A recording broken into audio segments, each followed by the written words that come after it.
Welcome back. I'm Dr. Chaps. Our next story is about how the Equality Act, or so-called Equality Act, it's misnamed, is actually hostile to women, according to the Wall Street Journal. Inez Stepman wrote the following op-ed. She's with the Independent Women's Forum. The Wall Street Journal reports, all people are created equal, but Congress is considering a bill that would make some people more equal than others. To quote George Orwell, right? H.R. 5, the self-styled Equality Act, would redefine sex under federal civil rights law to include sexual orientation and gender identity, overriding basic biology along with millennia of tradition. It's not only a question of semantics, nor is it merely an attempt to prohibit employment discrimination against sexual minorities, but a 2020 ruling by the U.S. Supreme Court already prevents employment discrimination. So it's already in the law, or the Constitution, so to speak. Why are they now monkeying with a new law? Well, the Equality Act would go much further than that, making it illegal to distinguish identity from biology, and therefore prioritize transgender people over women. By erasing sex as a legal category, the measure threatens to open up female-only spaces and opportunities designed to increase representation for girls.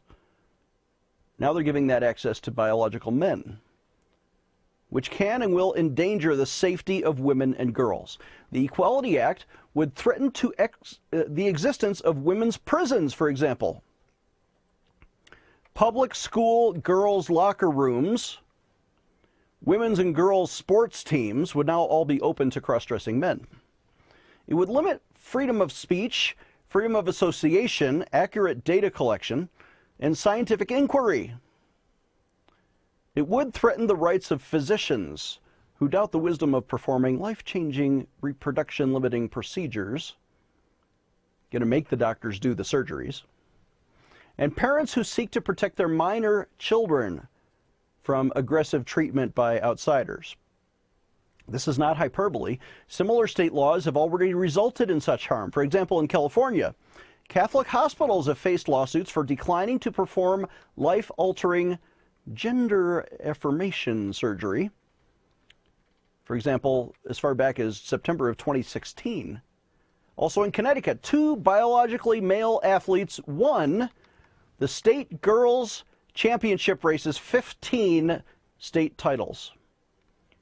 And they took away opportunities for competition and scholarships from female runners in June of 2019.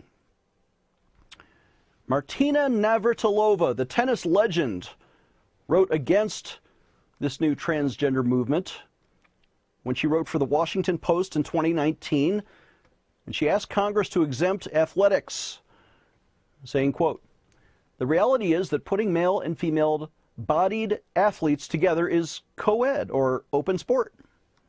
And in open sport, females lose." End quote. The reason that some contexts require separation of the sexes is obvious. Women have a unique physical vulnerability, says Inez Stepman.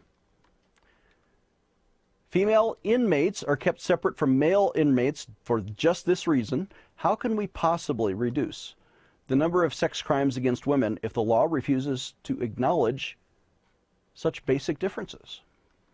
The Equality Act isn't about protecting people from discrimination. It's about compelling adherence to gender ideology. Don't let the name fool you. And that's the report from Inez Stepman speaking against the so-called or misnamed Equality Act.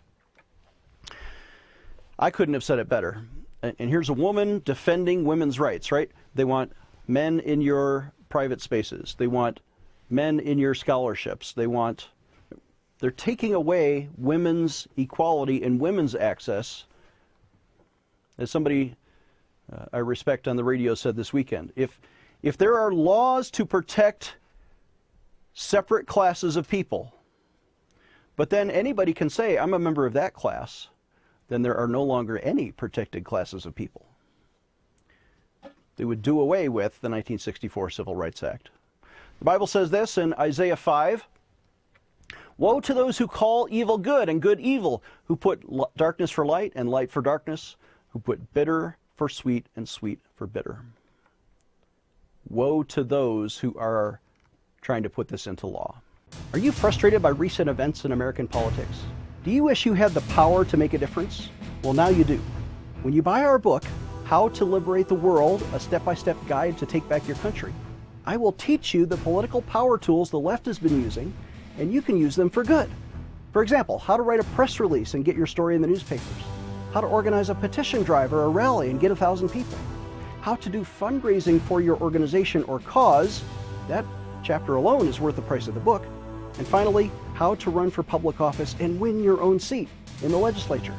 I've done all these things, and in fact, we've changed bad policies in 13 states. We've helped do that, which is why we're throwing in this DVD, the Effective Christian Activist Set.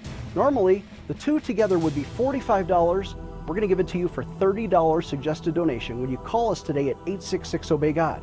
Again, that's 866-OBEY-GOD, or visit our website, prayinjesusname.org.